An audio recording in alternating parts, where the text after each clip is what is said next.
Salam hörmətli izləyicilər, əziz kimyasevərlər, sizinlə növbəti sınavın izahı ilə qarşınızdayıq. İzah başlamamızdan ilk öncə bu cür videoların davamlı olmasını istəyirsinizsə, kanalımıza dəstək məqsədi ilə abunə olmağı və bəyənməyi unutmayın. Birinci sualımıza deyir ki, X qazının həll olma temperaturunun asıllıq qrafiki yuxarıdakı kimidir? Buna əsasən 25 cc 200 qram su və 40 qram X qazını hazırlanmış məhlul üçün aşağıdakı ifadələrdən hansı doğrudur? Onun üzərinə 40 gəlib 2-yə bölsə eləyəcək 25. 70-in üzərinə 2 gəlib 20 gəlib 2-yə bölsək bu da eləyəcək 45. Bu bilirsiniz nə deməkdir? Bu o deməkdir ki 100 cc 100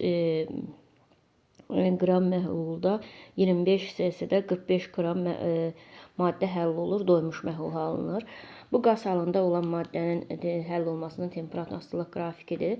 Birinci deyir, doymamış məhluldur. Bəli, bu düzgündür. Doymamış məhluldur. Çünki 40 qram X qazı 200 qram suda həll edilib. 25 cc-də isə 200 qram suda maksimum 90 qram həll edilə bilər. Ona görə doymamışdır.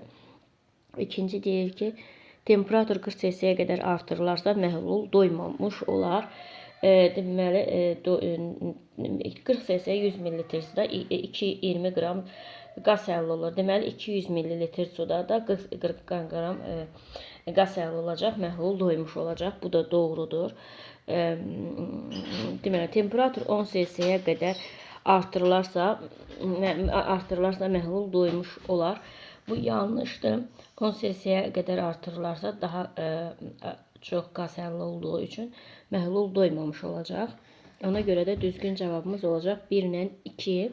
Aşağıdakı məhlulu hansı turş mühit yaradır? Turşular turş mühit yaradır. Burada da sulfat turşusu, nitrat turşusu, xlorid turşusu.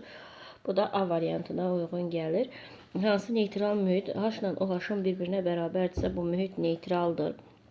pH bərabərdir 2.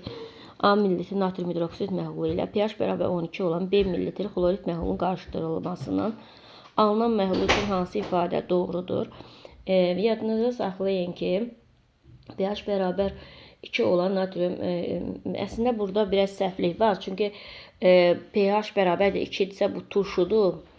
pH bərabərdir 12-dirsə bu əsasdır. Bunun yerləri səhv olub. Bunu hesab edin ki, bu buradır, burada da 1-2'dir.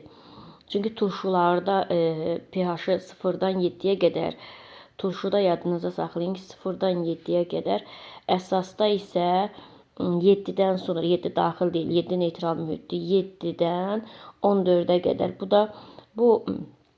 Ona görə bu çap səhvidir də, yəni onu nəzərə alın. İndi biz növbəti sual deyir ki, hansı ifadələrdir? A böyükdür, B olarsa əsası mühit yaradır.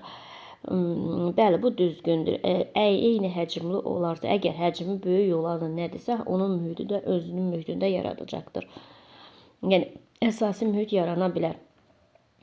B böyükdür, A olarsa turş mühit yaranar. Bu da düzdür. A bərabərdir B olarsa neytral mühit yaranır. Bu da düzdür. Bu da D variantına uyğun gəlir. Bir söz tənliyi verilmiş reaksiya naşatır spirtinə alınır. Burada naşatır spirti alınır. Biz bilirsiniz ki, naşatır spirtinin formulu NH4OH-dır. Eksotermik reaksiyanın söz tənliyini, yanma reaksiyalar həmişə eksotermikdir. Metanın yanması isə istilin ayrılması ilə gedir. Ona görə də bu eksotermikdir. Bir yanacağı müəyyən edin. Yadınıza saxlayın, etanol biyokütlədən alındığı üçün bu biyoyanacaq hesab olunur.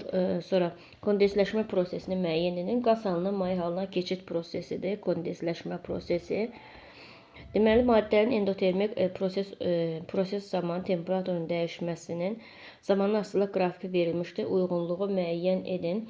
Qrafikdə pillələri faza keçidini göstərir. Yadınıza saxlayın. X hissəsi bərk cismin qızmasını, sonra isə əriməsini, yəni əriməsini göstərir. Y hissəsi isə mayenin qızmasını, sonra isə qaynaması, yəni mayədən qaza prosesini göstərir.